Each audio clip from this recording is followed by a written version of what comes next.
Welcome to my channel God classes. तो बच्चों, आज के इस लेक्चर में हम कंटिन्यू कर रहे हैं परमुटेशन एंड कॉम्बिनेशन।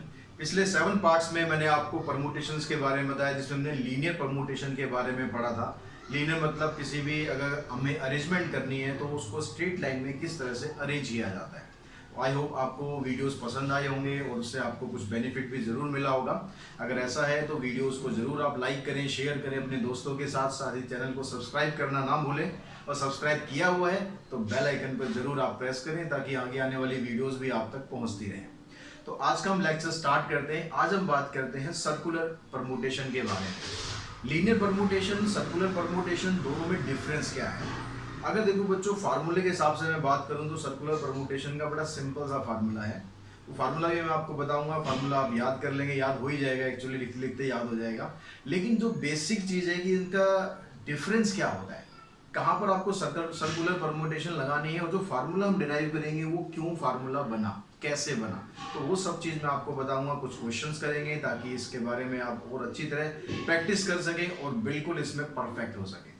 तो वीडियो में बने रहिए एंड तक। एंड तक आपको सर्कुलर परमुटेशन का हर एक क्वेश्चन सॉल्व करना जरूर आ जाएगा, ये मेरी गारंटी है। तो हम स्टार्ट करते हैं। देखो, सर्कुलर परमुटेशन और लीनियर परमुटेशन दोनों को मैं आपको समझा के चलूंगा कि दोनों में डिफरेंस क्या है। सपोज हमारे पास 6 लोग हैं। अब उन 6 लोगों को हमें क्या करना है, एक स्ट्रेट लाइन में बिठाना है। अब स्ट्रेट लाइन में बिठाना है तो उसके लिए आपके पास ये 6 प्लेस होते हैं। अब ये हमने परमुटेशन में पढ़ा है कि भाई इसको आपको फिल करने के लिए टोटल कितने वेज होंगे इसके लिए हमारे पास 6 फैक्टोरियल होते हैं। ठीक है, पहला प्लेस है, उसमें 6 लोगों में से किसी को भी आपने बिठा दिया, फिर उसके बाद 5, फिर 4, फिर 3, फिर 2, 1, ऐसे ही करते थे ना। तो टोटल मिलाकर 6 फैक्टोरियल वेज होंगे जिससे आप इन 6 लोगों को इस तरह से स्ट्रेट लाइन में बिठा सकते हैं। अब हमें क्या करना है कि आपके पास एक सर्कुलर टेबल है, ठीक है। तो यहाँ पर आपको बिठाना है, राउंड टेबल कॉन्फ्रेंस करनी है, हमें म्यूचुअल डिस्कशन करना है। तो यहाँ पर हम क्या करते हैं, 6 लोगों को बिठाते हैं। तो 6 लोगों को बिठाने का मतलब आपके पास 6 प्लेस होने चाहिए। तो ये 6 प्लेस मान लो मेरे पास ये है। अब मैं पहले एक पर्सन की बात करता हूँ। जैसे हमने यहाँ पर जब पहले पर्सन को बिठाया तो उसको बिठाने के लिए हमारे पास 6 प्लेसेस थे, 6 ऑप्शन थे कि भाई वो वहाँ पर इस प्लेस पर इन 6 में से कोई भी बंदा बैठ सकता है। लेकिन अगर हम यहाँ पर बात करें तो क्या यहाँ पर भी हमारे लिए सेम ही ऑप्शन रहेगा? अब यहाँ पर इस चीज को आप समझो। मतलब मान लो मैं यहाँ पर किसी एक व्यक्ति को बिठाना चाहता हूँ, ठीक है। 6 लोग हैं, 6 में से मैं किसी भी एक को बिठाना चाहता हूँ, तो उसको यहाँ पर बैठने के लिए कितने ऑप्शंस अवेलेबल हैं? क्या यहाँ भी 6 ऑप्शन अवेलेबल हैं? अगर आप 6 सोच रहे हैं तो डेफिनेटली आप गलत सोच रहे हैं। कैसे, इसको समझो। मान लो मैंने यहाँ पर बिठा दिया, एक पर्सन मैंने यहाँ पर बिठा दिया। अब इसकी जो पोजीशन है उस पोजीशन को आप देखो। अब उसकी पोजीशन के हिसाब से क्या है, इसके सामने देखो यहाँ पर 3 चेयर है, इसके लेफ्ट में एक है, इसके राइट में एक है। क्लियर हुई? अगर मैं यहाँ पर ना बिठाकर इसको मैं यहाँ पर बिठा देता, ठीक है, मैं इसको यहाँ पर बिठा रहा हूँ, मैं यहाँ से हटा रहा हूँ। अब इसकी पोजीशन आप देखो तो इसके सामने भी 3 चेयर है, एक राइट में एक लेफ्ट में, तो इसकी पोजीशन तो सेम ही है। अगर मैं इसको कहीं पर भी बिठाऊं तो इसकी पोजीशन तो सेम ही रहेगी ना। यानी इसके पास बैठने के लिए 6 ऑप्शन नहीं है, इसके पास बैठने के लिए एक ही ऑप्शन अवेलेबल है। क्योंकि आप इसे कहीं भी बिठाओगे, कहीं भी बिठाने पर इसकी पोजीशनिंग चेंज नहीं हो रही है, इसकी पोजीशनिंग वही है। यहाँ पर क्या होता है, आप जब इसको यहाँ पर बिठा रहे तो इसके लेफ्ट में कुछ नहीं है, राइट में 5 लोग हैं। अगर मैं इसकी पोजीशन चेंज करूँ, मैं यहाँ पर कर दूँ तो इसके लेफ्ट में 1 है, इसके राइट में 4 है, तो यहाँ पर पोजीशन चेंज हो जाती है। लेकिन यहाँ पर ऐसा नहीं हो रहा, ठीक है। यहाँ पर आपको पता लग गया, हमने 6 लोगों में से एक को यहाँ पर बिठा दिया, उसके लिए आपके पास एक ही ऑप्शन था। अब बच गए हमारे पास 5। अब उस 5 में से अगर मैं दूसरे वाले बंदे को मैं यहाँ पर बिठा रहा हूँ तो इसके यहाँ पर कितने ऑप्शन इसके पास अवेलेबल हैं? अब मैं इसको यहाँ पर बिठाऊंगा तो इसके लेफ्ट में एक बैठा हुआ ऑलरेडी और इसके राइट में 4 लोग हैं। अगर मैं इसकी यहाँ पोजीशन चेंज करूँ, मान लो मैं इसको यहाँ पर बिठाऊं तो इसके लेफ्ट में क्या हुआ, एक सीट अभी खाली है, इसके राइट में 3 सीट है, यानी यहाँ पर इसकी पोजीशन चेंज हो रही है। ऐसे अगर आप इसको यहाँ पर बिठाओगे तो इसकी पोजीशनिंग फिर चेंज हो रही है। यहाँ पर बिठाएं, यहाँ पर बिठाएं, तो सब जगह इसकी पोजीशन चेंज हो रही है। यानी इसके पास बैठने के लिए 5 ऑप्शंस हैं। क्लियर होगी बात? यहाँ पर आपको वेज देखने हैं भाई, आप जब उसको बिठा रहे हो तो उसके हिसाब से उसकी पोजीशन में कुछ डिफरेंस आ रहा है या नहीं आ रहा है। ऐसे हम अगला पर्सन अगर बिठाते हैं उसके लिए 4 ऑप्शन है, फिर 3 ऑप्शन है, फिर 2 ऑप्शन है, फिर 1 ऑप्शन है। मान इसका मतलब हुआ कि जो ये पहला पर्सन हमने बिठाया ये हमने एक तरह से फिक्स कर दिया, फिर इसके हिसाब से हमने बाकी सभी लोग बिठाए। तो ये 5 into 4 into 3 into 2 into 1, that means क्या हुआ, इसकी जो नंबर ऑफ वेज है ये बनेंगे आपके पास 5 फैक्टोरियल। यहाँ पर क्या था लीनियर में 6 फैक्टोरियल, तो एक कम हो रहा है, तो इसका मतलब फार्मूला आपका क्या बनेगा, number of ways to sit around a circular table या सर्कुलर वे इज 6 माइनस 1। अब अगर टोटल आपके पास n पर्सन है तो फार्मूला क्या बन गया आपका, n माइनस 1 वेज, ये आपका फार्मूला होगा। तो फार्मूला बड़ा सिंपल है, ठीक है, लेकिन उसकी जो बेसिक्स है वो आपको क्लियर होनी चाहिए। एक तरीका ये हो सकता है कि भाई आपने 6 लोग थे, 6 लोग में से आपने पहले एक बंदा फिक्स कर दिया, एक को यहाँ बिठा दिया, उसकी पोजीशनिंग आ गई, उसके बाद जो बाकी 5 लोग हैं उनको आप अलग अलग तरीके से बिठा सकते हैं, यानी उसके लिए हो गया आपके पास 5 फैक्टोरियल। इसको एक चीज से और समझते हैं ताकि आपका कंसेप्ट बिल्कुल क्रिस्टल क्लियर हो जाए।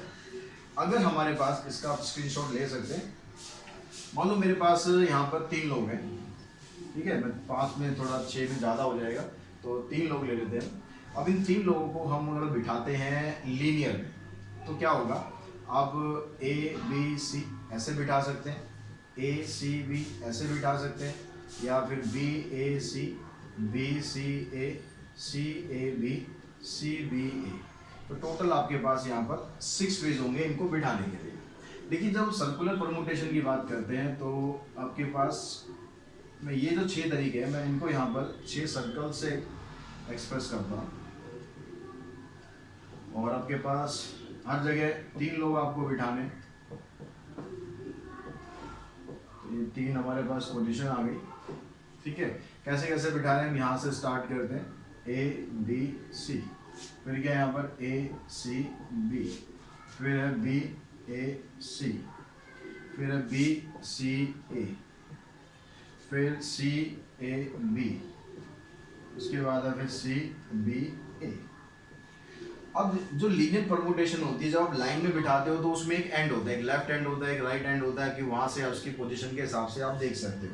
लेकिन जब सर्कुलर परमुटेशन की बात करते हैं, सर्कल का तो कहीं एंड नहीं होता, कहीं स्टार्ट नहीं होता। तो यहाँ पर अगर हम इसके वेज देखें कि कैसे कैसे ये बैठे हैं, अगर हम यहाँ से स्टार्ट कर रहे हैं, मान लो ए बी सी, ठीक है, ए बी, यहाँ पर क्या बन रहा है, ए बी सी। अगर हम यहाँ से देखें तो यहाँ से आपके पास क्या बन रहा है, ए सी बी, ये हो गया। अब यहाँ पर देखो, क्योंकि सर्कुलर परमुटेशन है, सर्कल है, सर्कल में आप कहीं से भी स्टार्ट कर सकते हो। अगर मैं ए से, हर जगह ए से स्टार्ट करना चाहूँ कर सकता हूँ मैं ए से स्टार्ट, तो मैं यहाँ ए से स्टार्ट कर रहा हूँ, ए सी बी। यहाँ पर देखो क्या बनेगा, ए बी सी, यहाँ पर क्या बनेगा, ए बी सी। सब जगह एंटी क्लॉकवाइज डायरेक्शन ले रहे हैं, ठीक है, ये डायरेक्शन ले रहे हैं, और यहाँ पर क्या बना, ए सी बी। तो आपके पास अब देखोगे अगर ध्यान से तो परमुटेशन एक्चुअली में 2 ही आई है। कैसे, ए बी सी और ए बी सी। इन तीनों में अरेंजमेंट तो सेम ही है, सर्कल को तो आप जैसे मर्जी घुमा दो, कोई फर्क नहीं पड़ने वाला। अब यहाँ पर देखो ए सी बी और ए सी बी, तो जो यहाँ पर 6 परमुटेशन थी आपकी, वो यहाँ पर कितनी रह गई, 2 परमुटेशन रह गई।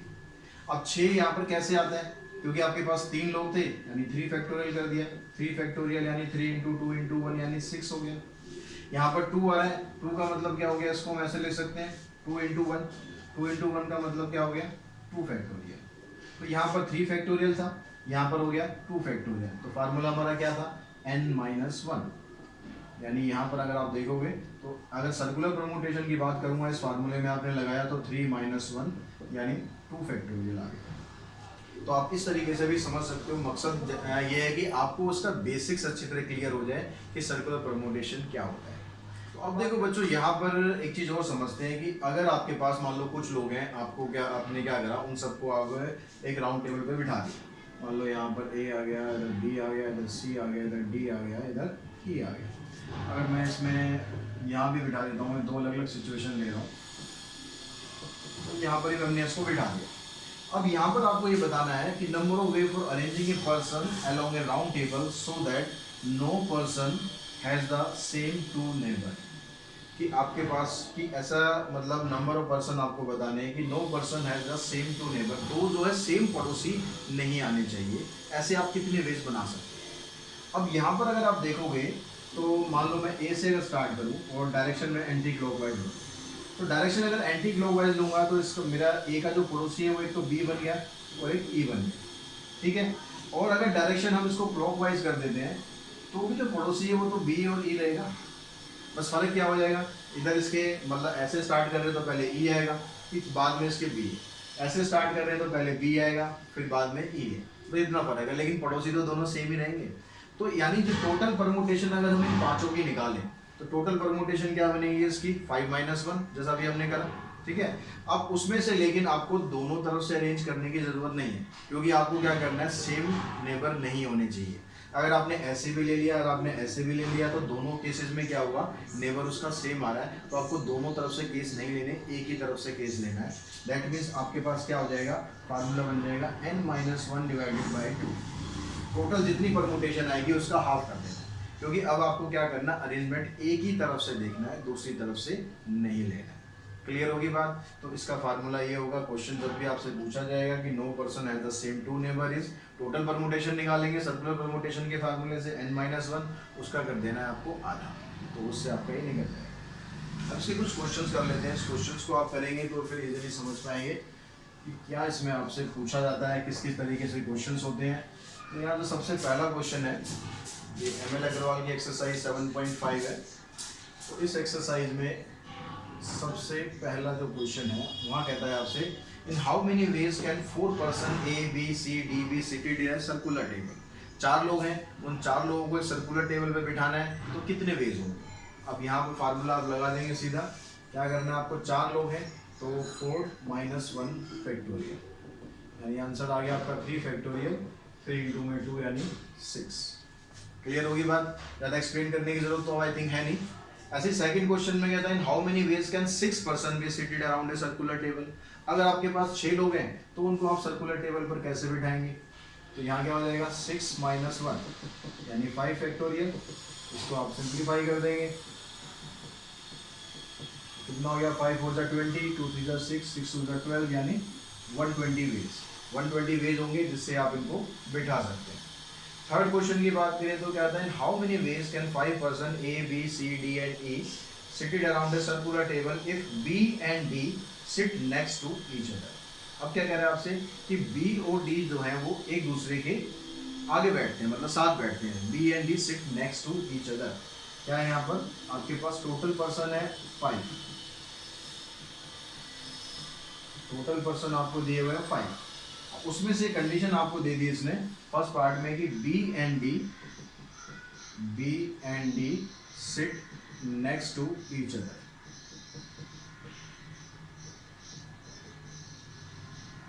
अब यहां पर समझो कि इसको आपको कैसे निकालना है। आपके पास 5 लोग हैं A B C D E।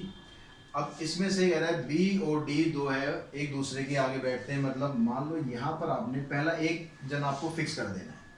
पहले हमने क्या करा, B को मान लो फिक्स कर दिया, ठीक है। अब ये कह रहा है कि जो D है वो इससे आगे है। अब इससे आगे कैसे हो सकता है, वो इधर भी हो सकता है और वो इधर भी हो सकता है। तो D के लिए आपके पास कितने ऑप्शन बन गए, B के लिए तो आपके पास एक ही ऑप्शन आ गया, D के लिए कितने ऑप्शन आ गए, D को आप यहाँ भी रख सकते हो, D को आप यहाँ भी रख सकते हो। तो D को बैठने के लिए 2 प्लेस अवेलेबल हैं, 2 ऑप्शन उसके पास अवेलेबल हैं, तो इनटू में 2।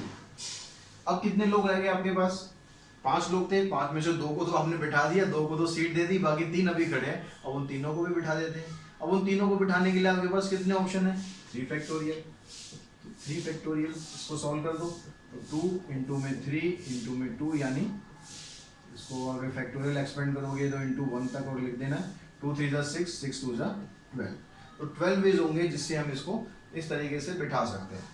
अगर हम बात करें इसके सेकंड पार्ट की, तो उसमें कहता है A and D do not sit next to each other। A और D जो है दोनों एक दूसरे के साथ इकट्ठे नहीं बैठेंगे। तो हम क्या करते हैं, यहाँ पर A और D को इकट्ठे बिठा देते हैं, फिर क्या करते हैं, फिर टोटल में से उसको माइनस कर देते हैं। तो जब A और D को आप इकट्ठे बिठाओगे if A and D sit next to each other, then number of ways उसके कितने बन गए, नंबर ऑफ वेज इसकी भी आपके पास 12 ही होगी, ठीक है, क्योंकि बी और डी जैसे एक दूसरे के साथ बैठे हैं ऐसे ए और डी को बिठाओगे तो उसके भी टोटल 12 हो गए। अब क्या करना है आपको, टोटल में से टोटल नंबर ऑफ वेज कितने हो जाएगी, टोटल नंबर ऑफ वेज 5 लोग थे आपके पास। अब क्योंकि सर्कुलर परमुटेशन में आपको बिठाना है तो आपके पास क्या बनेगा 5 - 1 फैक्टोरियल, यानी 4 इंटू में 3 इंटू में 2 इंटू में 1, 4 3 12, 12 2 24। तो टोटल जो वेज थे उन पांचों को बिठाने के वो थे आपके पास 24। उसमें से ए और डी इकट्ठे बैठेंगे ऐसे वेज हो गए आपके पास 12।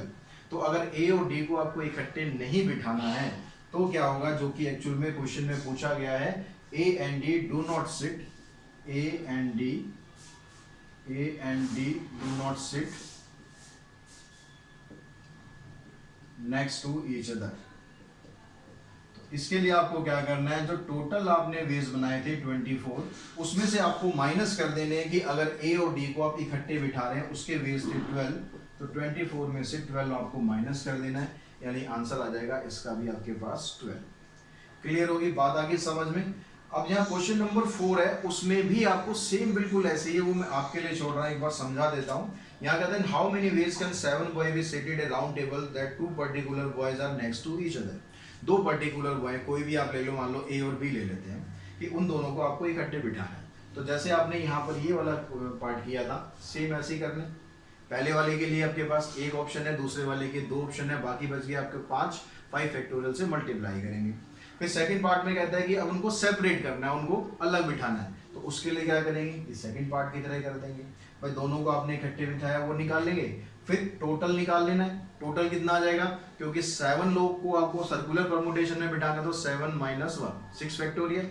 6 फैक्टोरियल में से जो आपने यहाँ निकाला होगा उसको माइनस कर देना है। बिल्कुल इसी की तरह करना है। फिर भी कोई प्रॉब्लम आई तो कमेंट बॉक्स में मुझे जरूर बताएं। जो क्वेश्चन नंबर 5 देखते हैं, इस 5th क्वेश्चन में कहता है how many ways can 4 ladies and 4 gentleman be seated at round table so that all ladies seat together. अब यहाँ पर क्या कह रहा है, आपके पास 4 लेडीज है और 4 जेंटलमैन है, आपको इनको राउंड टेबल पर बिठाना है और कह रहा है कि चारों लेडीज इकट्ठी होनी चाहिए। ठीक है, अब चारों लेडीज यहाँ पर इकट्ठी होगी, मान लो यहाँ पर होगी लेडी 1, लेडी 2, लेडी 3, लेडी 4। अब अगर अरेंजमेंट हम ऐसा करेंगे कि इन चारों को इकट्ठे बिठाएंगे तो जो 4 यहाँ पर जेंटलमैन हैं वो भी तो इकट्ठे बैठ जाएंगे, वो तो उन्होंने डिमांड नहीं करी फिर भी वो इकट्ठे बैठ जाएंगे क्योंकि ये सारे इकट्ठे हैं। तो यहाँ पर आपके पास जेंटलमैन 1, जेंटलमैन 2, जेंटलमैन 3 और जेंटलमैन 4। तो पहले हम क्या करते हैं, यहाँ पर जो ये लेडीज बैठी हुई हैं, अब जरूरी तो नहीं है कि लेडी 1 यहीं पर ही बैठेगी, यहाँ 2 भी हो सकता है, 3 भी हो सकता है। तो पहले हम number of way to arrange sit all 4 ladies ये निकालते हैं, number of way to sit 4 ladies. इसके लिए क्या करना है, आपके पास सीधा सीधा 4 फैक्टोरियल हो गया, क्योंकि पूरा सर्कुलर परमुटेशन तो है नहीं, तो आपको इन चारों लेडीज को डिफरेंट पोजीशन पर बिठाना है। तो इसके लिए हो गया आपके पास 4 फैक्टोरियल, यानी 4 इंटू में 3 इंटू में 2 इंटू में 1, यानी 4 3 12, 12 2 24, ये आ गया आपके पास। अब यहाँ पर सेम इसी तरीके से जो चारों जेंट्स बैठे हुए हैं उनका निकाल लेते हैं, 4 जेंटलमैन, तो इनका भी आ जाएगा 4 फैक्टोरियल यानी 24। अब क्योंकि आपको इस सर्कुलर परमुटेशन में इन सबको इकट्ठे बिठाना है और इन सबको इकट्ठे बिठाना है, तो इसका मतलब टोटल ये आपके पास 1 पर्सन काउंट करेंगे, क्योंकि जहाँ भी जाएंगे जैसे भी जाएंगे इकट्ठे जाएंगे, तो 1 पर्सन ये हो गया और 1 पर्सन ये हो गया, तो टोटल मिलाकर आपके पास एक तरह से 2 पर्सन है। अब उन 2 पर्सन को आपको अरेंज करने के लिए कितने वेज हो जाएंगे, number of ways to arrange, number of way to arrange 4 gentlemen and 4 ladies together। इसके लिए भी आपके पास सर्कुलर परमुटेशन लाएंगे तो 2 - 1 यानी 1 फैक्टोरियल मतलब 1 आ, ठीक है। इसको आप एक ही तरीके से बिठा सकते हो। तो टोटल आपके जो परमुटेशन आप निकालोगे, टोटल नंबर ऑफ वेज निकालोगे, तो उसमें कितना आ जाएगा आपके पास अब क्योंकि आपको लेडीज़ को भी ऐसे बिठाना है, उसकी परमुटेशन 24 आ गई, आपको जेंट्स को भी ऐसे बिठाना है, टोटल परमुटेशन ये आ गई, और आपको सबको ही बिठाना है, तो उसके लिए परमुटेशन आपकी आ गई 1। इन सबको आप मल्टीप्लाई करेंगे तो आ जाएगा 5 7 6 वेज। तो इस तरीके से आप इन सबको बिठा सकते हैं। ऐसे हम नेक्स्ट क्वेश्चन में चलते हैं। कहता है 6 person sit around a circular table in how many ways can they sit so that no person has the same neighbour. वो ऑलरेडी मैंने स्टार्टिंग में डिस्कस किया था कि जो सेम नेबर नहीं होंगे उसके लिए फार्मूला आपका क्या होता है, n-1 डिवाइडेड बाई 2। तो ये आपको बस यहाँ सॉल्व करना है, फैक्टोरियल। तो n कितना है यहाँ पर, टोटल 6 लोग हैं, तो 6 - 1 फैक्टोरियल, यानी यहाँ पर आ गया ये 5 फैक्टोरियल। 5 फैक्टोरियल को आप सिंप्लीफाई कर दो, आ गया 5 4 3 2 1, 2 से ही कैंसिल, 5 हो जाए 20, 23 जा 60 वेज होंगे जिससे आप बिठा सकते हो कि जो पड़ोसी है वो सेम सेम ना आए। क्लियर होगी बात यहाँ तक। क्वेश्चन नंबर 7 देखते हैं बच्चों। 7 में कहता है how many different necklace can be made with 6 bead of different colours. दो सिचुएशन है, डिफरेंट कलर और सेम कलर। तो आपके क्या आपको कहता है कि जो है आपके पास 6 बीड्स हैं जिनके कलर डिफरेंट डिफरेंट है, तो उससे आप कितने वो बना सकते हो, कितने तरीके ऐसे हैं जिससे आप एक नेकलेस बना सकते हो। अब नेकलेस क्योंकि राउंड होता है, नेकलेस जो गले में पहनते हैं राउंड ही होता होगा, तो यहाँ पर आपके पास 6 बीड है जिसमें डिफरेंट कलर्स हैं। अब डिफरेंट कलर्स वाले में आपको क्या करना है, जो हमने पिछला क्वेश्चन किया था no person has same two neighbour, वही कंसेप्ट आपको यहाँ पर लागू करना है। कैसे, मान लो आपके पास जब आप नेकलेस बनाओगे 6 बीड अगर आपके पास है, मान लो एक होगी ग्रीन, एक होगी ब्लू, एक होगी ब्लैक, और एक होगी वाइट, एक होगी ऑरेंज, और एक होगी और पर्पल, कुछ भी लगा लेते।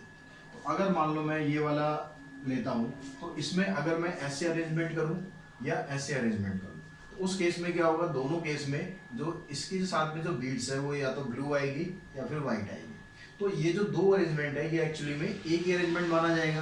तो टोटल जितनी परमुटेशन इसकी बनती है, सर्कुलर परमुटेशन टोटल कितनी बनती है, n-1, ठीक है, उसका कर देना है आपको हाफ, क्योंकि आपको दोनों तरह से अरेंजमेंट करने की जरूरत यहाँ पर नहीं है। आप एक ही तरह से अरेंजमेंट करेंगे, या तो आप ऐसे कर लेंगे या आप ऐसे कर लेंगे। तो यहाँ पर टोटल आपके पास आ गया हाफ, n आपके पास से 6 है, यहाँ पर 6 - 1 यानी 5 फैक्टोरियल। 5 फैक्टोरियल को आप सिंप्लीफाई करेंगे, 5 × 4 × 3 × 2 × 1, ये कैंसिल, यानी ये आ जाएगा आपके पास 60। ठीक है, जैसे पिछला क्वेश्चन किया था, जो बीट्स वाला क्वेश्चन होगा डिफरेंट कलर में, वही जो सेम नेबर वाला कंसेप्ट है वही यहाँ पर लागू होगा। अब यहाँ पर अगर बात करते हैं कि सारे के सारे बीट्स सेम कलर के हैं, अगर सेम कलर के बीट्स हैं तो आप कहीं से भी बना लो, कैसे भी बना लो, नेकलेस तो एक ही बनना है, एक ही तरीका होगा। तो यहाँ पर इसका आंसर आ जाएगा 1। ठीक है, क्योंकि आप जब सारे के सारे मान लो वाइट है तो आप कहीं से भी अरेंज कर लो, वाइट ही वाइट रहने सारे के सारे, तो एक ही तरीका होगा जिससे आप वो नेकलेस बना सकते हैं। नेक्स्ट में कहता है how many ways 6 men and 5 men can sit around a round table so that no 2 women sit together. अब क्या करना है, आपको वुमेन्स को इकट्ठे नहीं बिठाना। पिछले क्वेश्चन में हमने इकट्ठे बिठाया था तो वहाँ पर काफ़ी सारी डिस्टर्बेंस हो रही थी, गॉसिप ज़्यादा हो रही, तो अब हमने क्या किया, 2 वुमेन को हमने अलग अलग कर दिया, इकट्ठे नहीं बिठाना। अब इकट्ठे नहीं बिठाना तो आपको क्या करना है, पहले हम क्या करते हैं, तो यहाँ पर 6 men हैं उनको अरेंज करते हैं। ठीक है, man 1, man 2, man 3, man 4, man 5 और मैन 6। अब यहाँ पर इन 6 मैन को बिठाने के लिए आपके पास, क्योंकि सर्कुलर परमुटेशन है, तो कितने वेज हुए, number of ways to sit 6 man, तो हो जाएगा 6 - 1 यानी 5 फैक्टोरियल। 5 फैक्टोरियल मीन्स यहाँ पर हमने निकाला था, 5 फैक्टोरियल कितना आ जाएगा, 5 4 20, 23 60, 62 120। ठीक है, अब यहाँ पर हमें क्या करना है, जो वुमेन्स को बिठाना है। अब वुमेन्स को बिठाने के लिए आपके पास कितने स्पेस आ गए, ताकि आप इनको अलग अलग कर सको। अलग अलग करने का मतलब है 2 मैन के बीच में एक वुमेन आनी चाहिए, तभी अलग होगी। तो एक वुमेन आपके पास ये हो गई, 2 3 4 5 6 वुमेन तो आपके पास 5 है, लेकिन उनको बिठाने के लिए आपके पास 6 ऑप्शंस अवेलेबल हैं। तो 6 ऑप्शन में से आप इनको कहीं भी बिठा सकते हो। Number of way to 6 5 women, तो ये आ जाएगा आपके पास 6 फैक्टोरियल। यहाँ पर 6 फैक्टोरियल ही करना है, 6 - 1 नहीं करना है। ठीक है, जो स्टार्टिंग में कंसेप्ट समझाया था उसको ध्यान रखना कि यहाँ पर मान लो आप इस वुमेन को यहाँ बिठा रहे हो तो इसकी पोजीशनिंग यही रहेगी, ये मैन 2, मैन 4 और मैन 3 के बीच में आ रही है, ठीक है। अगर आप यहाँ पर इसको चेंज करते हो तो यहाँ पर मैन चेंज हो रहा है, यानी इसकी जो पोजीशन है वो डिफरेंट पे डिफरेंट ही है, सेम पोजीशन नहीं बनेगी। तो आपको जो पहले जिसको बिठाना है उसके लिए सर्कुलर परमुटेशन का फार्मूला लगाओगे, बाद में जिसको लग बिठाना है आपको उसके लिए सिंपल परमुटेशन का लगाओगे। तो यहाँ पर आपके पास 6 फैक्टोरियल आ गया, इसको आप सॉल्व करेंगे तो कितना आ जाएगा 720, ठीक है। सॉल्व करके इसको देख लेना। अब टोटल नंबर ऑफ वेज कितना आ गया आपके पास, टोटल नंबर ऑफ वेज, उसके लिए आपको 6 मैन को बिठाया, उसके लिए इतने वेज थे, वुमेन को बिठाने के लिए इतने वेज हैं, इसको मल्टीप्लाई कर दो, 12 2 24, 2 बचा, 12 7 84 और 2 86, तो 86400। क्वेश्चन नंबर 9 देखते हैं बच्चों। 9th क्वेश्चन में क्या कहता है, round table conference is to be held between 20 delegates. 20 delegates है, उनके बीच में एक राउंड टेबल कॉन्फ्रेंस हो रही है, बड़ी गंभीर चर्चा हो रही है। अब उस गंभीर चर्चा में कहता है how many sitting arrangement are possible if 2 particular delegates, 2 special delegates हैं, उनके बारे को उनको ही लेकर आपको चलना है। 2 पर्टिकुलर डेलीगेट्स हैं ऑलवेज टू सिट टुगेदर, कि वो हमेशा इकट्ठे बैठेंगे। तो वो हमेशा इकट्ठे बैठेंगे। अब इस तरह का क्वेश्चन आपने पहले कर लिया है, तो उसमें क्या करना है, पहले जो 20th डेलीगेट है, एक जो डेलीगेट है, पहले हम उसकी पोजीशन फिक्स कर देते हैं।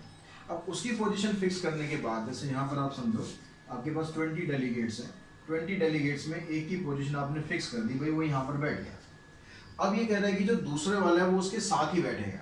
अब उसके साथ बैठेगा तो हमारे पास 2 ऑप्शन होंगे, या तो वो इधर बैठ रहा है या तो वो इधर बैठ रहा है, साथ ही रहेगा क्योंकि सर्कुलर टेबल है। तो हम क्या करते हैं, तो पहले वाले के लिए आपके पास नंबर ऑफ वेज कितने हो गए, 1 हो गए। जो दूसरा डेलीगेट्स हमने बिठाया, जो उसके साथ बिठाया, उसके लिए आपके पास 2 ऑप्शंस हैं, या तो वो राइट में बैठ रहा है या वो लेफ्ट में बैठ रहा है। अब ये दोनों तो भाई बैठ गए अपनी सीट पे, ठीक है। अब बाकी बचे कितने, 18। अब वो 18 जहाँ मर्जी बैठे, तो उनके पास कितने तरीके हो गए बैठने के, उनके पास हो गए 18 फैक्टोरियल। तो यहाँ पर आ गया 18 फैक्टोरियल।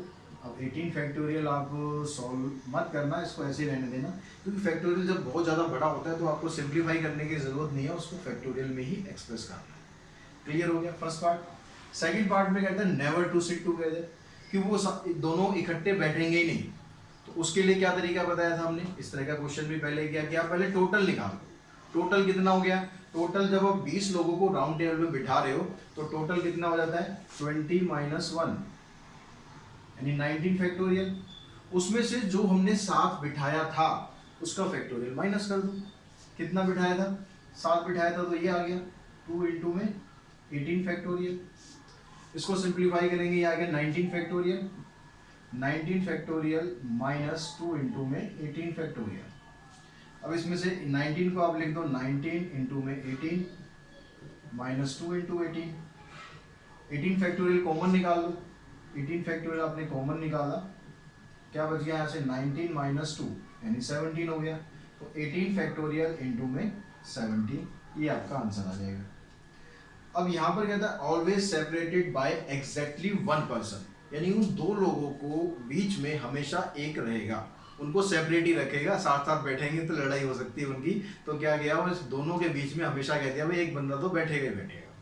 जब उन दोनों के बीच में एक बंदा बैठेगा ही हमेशा, तो क्या हुआ, अब वो जो 2 लोग हैं, क्या एक मान लो यहाँ पर है, एक यहाँ पर है, ठीक है, ये पहला पर्सन हो गया, ये दूसरा पर्सन हो गया, और इनके बीच में एक बंदा बिठा दिया जो इनकी लड़ाई नहीं होने देगा। अब इसको बिठाने के कितने तरीके हुए, अब इसको बिठाने के लिए अब जरूरी थोड़ा है कि भाई P1 यहाँ बैठेगा, यहाँ P2 भी हो सकता है, तो इनके पास भी बैठने के लिए 2 ऑप्शन है, लेकिन ये बंदा जो है ये इनके बीच में ही रहेगा, इसके पास एक ही ऑप्शन है, इनके बीच में पड़े रहना है इन्हें, ठीक है। तो यहाँ पर इनको बिठाने के लिए आपके पास कितने तरीके हो गए, 2 तरीके हो गए। अब बाकी बचे कितने लोग आपके पास, बाकी 18 लोग बच गए। क्यों 18 लोग क्यों बच गए, क्योंकि यहाँ पर कोई भी एक बंदा हो सकता है 18 में से, तो टोटल मिलाकर इनके अलावा एक बंदा ये हो गया, एक ये हो गया, एक ये हो गया, और बाकी 17 इधर है, तो 17 तो वो हो गए, और एक बंदा यहाँ भी तो है। अब यहाँ पर इसने ये तो नहीं बोला ना कि भाई एक पर्टिकुलर बंदा यही बैठेगा, अगर एक पर्टिकुलर फिक्स कर देते तो उसकी सीट भी फिक्स हो जाती, फिर 3 हो जाते हैं यहाँ पर, ठीक है। लेकिन यहाँ पर उसने पर्टिकुलर फिक्स नहीं किया, बस ये कह दिया कि एक ना एक उनके बीच में जरूर रहेगा। तो जो टोटल प्लेस अब आपको फिल करने हैं बाकी, वो भी कितने रह गए आपके पास, 18 फैक्टोरियल। तो इसका आंसर भी आ जाएगा 2 इंटू में 18 फैक्टोरियल। क्लियर होगी बात बिल्कुल अच्छी तरीके से। अब नेक्स्ट क्वेश्चन देखते हैं। नेक्स्ट क्वेश्चन में कहता है Indian cricket team sit down for dinner eight A round table match हुआ है, मैच जीत गए। मैच जीतने के बाद थोड़े थके आ रहे हैं, डिनर करने के लिए आ रहे हैं, राउंड टेबल में बैठ गए सारे। जब क्रिकेट टीम की बात करेंगे ना, तो आपको यहाँ पर टोटल 11 प्लेयर ही लेने हैं, एक्स्ट्रा प्लेयर्स को काउंट नहीं करना। ये एक्स्ट्रा प्लेयर कहीं 5 भी हो जाते हैं, कभी 6 भी हो जाते हैं। तो जब क्रिकेट टीम की बात करेगा तो 11 प्लेयर ही होंगे। तो in how many arrangement is Virat flanked by Rohit and Dhawan.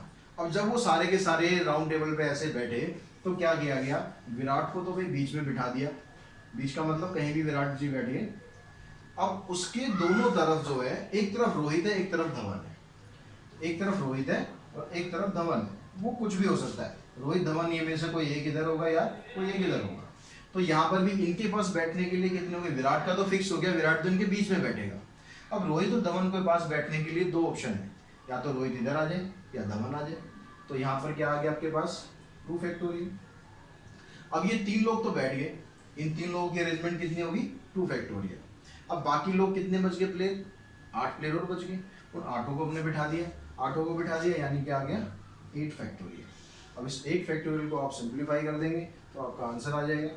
इसको सिंप्लीफाई करने की जरूरत है नहीं, इतना ही छोड़ दें, बाकी आप पूरा सिंप्लीफाई करेंगे तो भी आंसर आपका आ जाएगा। तो इस तरह से आज के इस वीडियो में हमने सर्कुलर परमुटेशन के क्वेश्चन करे, और आई होप आपको जो कंसेप्ट है, मेन चीज़ है कॉन्सेप्ट, वो आपको क्लियर समझ में आ गया होगा। सर्कुलर परमुटेशन और लीनियर में डिफरेंस क्या है। अगर ऐसा है तो वीडियो को जरूर लाइक करें, शेयर करें, साथ ही अपने दोस्तों को भी बताएं, और चैनल को सब्सक्राइब करना ना भूलें।